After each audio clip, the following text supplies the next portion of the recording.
आप सभी का एक बार फिर से बहुत बहुत स्वागत है आपके अपने YouTube चैनल ऑल सब्जेक्ट्स पर, जहां पर पढ़ सकते हैं आप अपने सभी पाठ और कविताएं। तो आज का पाठ 7 हिंदी की पुस्तक मंजरी, माँ कहे एक कहानी। तो प्रस्तुत कविता में यशोधरा अपने पुत्र राहुल को एक कहानी के द्वारा महात्मा बुद्ध के दया और क्षमा जैसे गुणों के बारे में बताती है। तो चलिए कविता पढ़ते हैं और उसका अर्थ भी समझते हैं। माँ कहे एक कहानी, राजा था या रानी।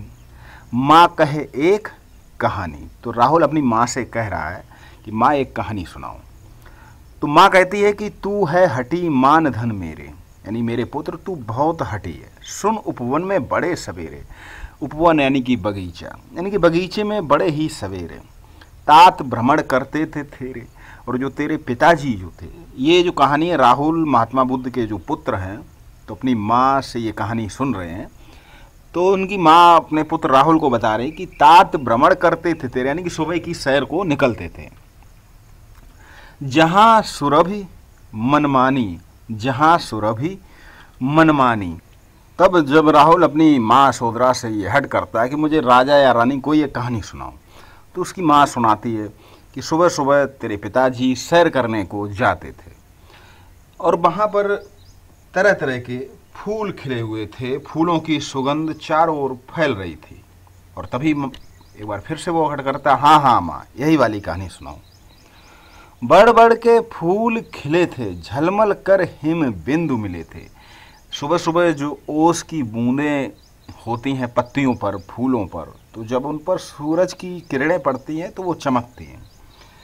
तो वही वर्णन किया जा रहा है कवि के द्वारा कि उस समय कैसा माहौल था वहाँ पर बगीचे का। हवा के हल्के हल्के झोंके चल रहे थे, तालाबों में पानी लहरा रहा था।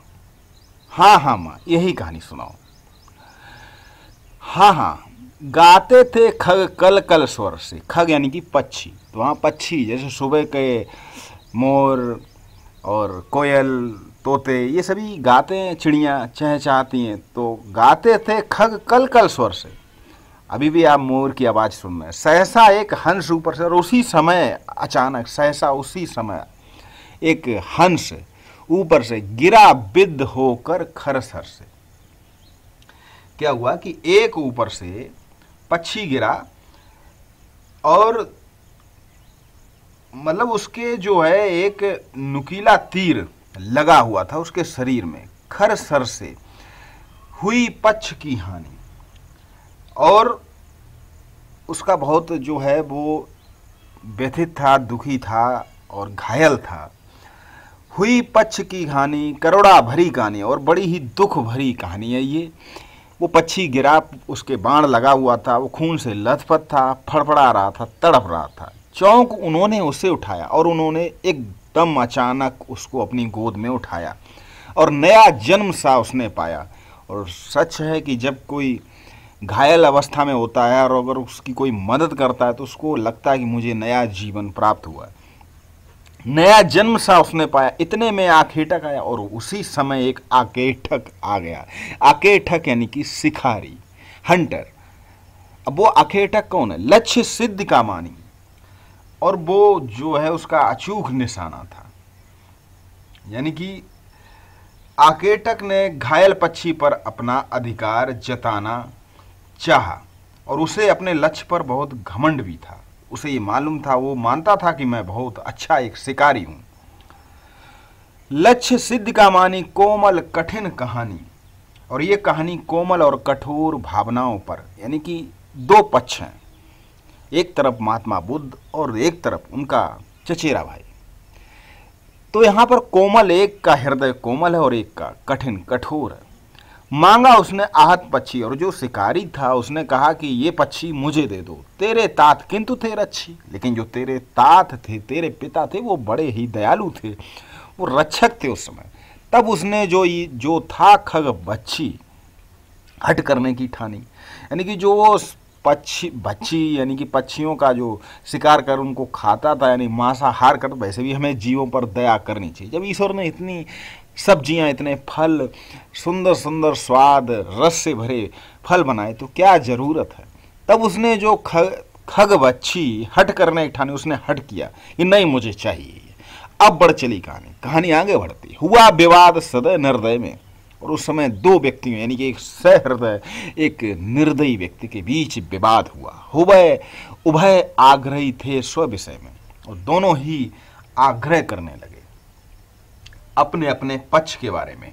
तेरे पिता कहते थे कि इस पर मेरा अधिकार है, मैंने इसे बचाया। वो कहता था मैंने इसको मारा, मैंने इसका शिकार किया, इसलिए मेरा अधिकार है। गई बात तब न्यायालय में, उस समय कोर्ट में यानी कि न्यायालय में बात पहुंची और सुनी सभी ने जानी। और ये बात कहानी सबने सुनी सभी ने जानी। व्यापक हुई कहानी बड़ी हो गई, विस्तार ले लिया, बात बढ़ गई। राहुल तू निर्णय ले इसका। अब बेटा राहुल तू ही इसका निर्णय ले। न्याय पक्ष लेता है किसका, यानी कि न्याय किसका पक्ष लेना चाहिए या किसका पक्ष लेता। कह दे निर्भय जय हो जिसका, सुन लूं तेरी बानी। अब उसकी माँ राहुल के विचार जानना चाहती कि तू भी अपनी बात कह दे कि आखिर उस पक्षी पर अधिकार किसका होना चाहिए।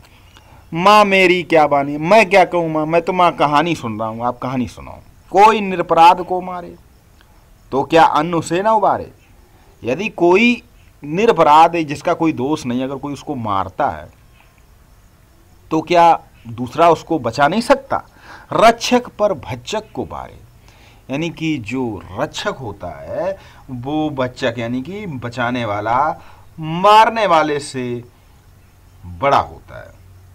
यदि कोई अकारण बिना अपराध के किसी को मारे तो क्या दूसरों को उसकी रक्षा नहीं करनी चाहिए। मारने वाले से रक्षा करने वाला बहुत महान होता है, बड़ा होता है। और न्याय सदैव दया का पक्ष लेता है। जी हाँ, जो पैशन गुण होते हैं मनुष्य की, दया भावना उपकार, ये सभी जो गुण होते हैं, तो न्याय हमेशा दया का पक्ष लेता है। इस पर माँ कहती तू कहानी के मर्म को ठीक से समझा है। हाँ, यानी कि तूने कहानी को ठीक से समझा है। न्याय दया का दानी, न्याय दया का दानी, तूने गुनी कहानी, यानी कि तूने कहानी को ठीक से।